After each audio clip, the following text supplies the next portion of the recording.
When we say like, why pride? It's not just celebrating our existence, but it's also showing up for other people in our community. We're fighting for the greater freedom and collective liberation for all people.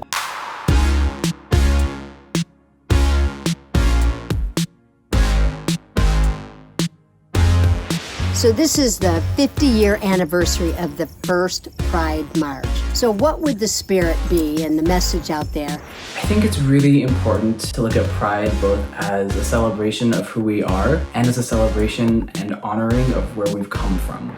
The first Pride was a riot. Parades aren't political, but riots are. Continue to cause disturbances because that's the only way we can have effective change. Pride is synonymous with resistance. End of story. I would say let it be the spirit of politicization that has reawakened this year. It's been really wonderful to see the grassroots, rebellious, anti-establishment nature of Pride that's saying, no, we will not accept the status quo. We insist on equal rights for all people. I think since this year is so different, it's a great breath of fresh air to just reevaluate ourselves. Pride is not always the same. It's not always a parade. It's not always a float. For me, pride is an action. Pride is a verb. As we're seeing the movement across the country right now, demanding that our leaders recognize that Black Lives Matter, it's incumbent upon all of us to join forces with anybody that pushes back against an ideology of control, against an ideology of hatred. We need to remember the origins of the tradition of Pride. It was a response to repression. It was a response to police violence.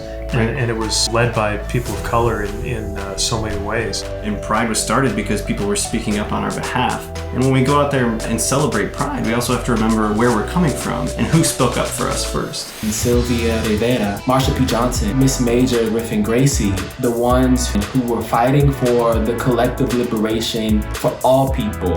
That is what I think is so interesting about this moment in time where we see the movement for Black lives hitting a fever pitch in the middle of Pride Month. It's time for these movements to really come together.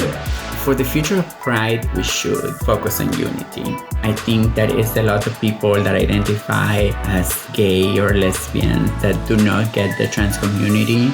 We need to be there for our trans brothers and sisters and people of color and immigrants. It's so important to build up this space to make it more inclusive and to make sure that everyone has a platform to dance and put on some glitter.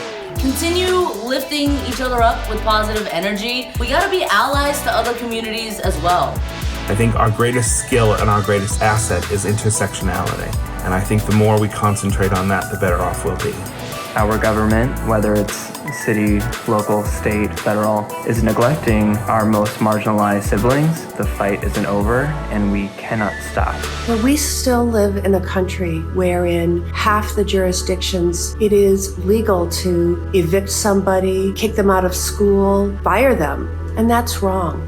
And so I think the future should be about fighting to pass the Equality Act, as well as continuing to change hearts and minds. Last year on the trail, I was talking a lot about how Donald Trump and this administration refused to even acknowledge Pride and also failed to acknowledge crime against trans women of color. It's not just celebrating our existence and celebrating who we are, but it's also showing up for other people in our community. I think the most important thing for me about Pride is that it's it's born of protest and resistance, but it also never lost the spirit of joy. I think the spirit that we can take into the future of Pride can be one of solidarity and mutual aid and inclusivity and rockabilly haircuts. They were really big in 1970, and I think they can make a comeback.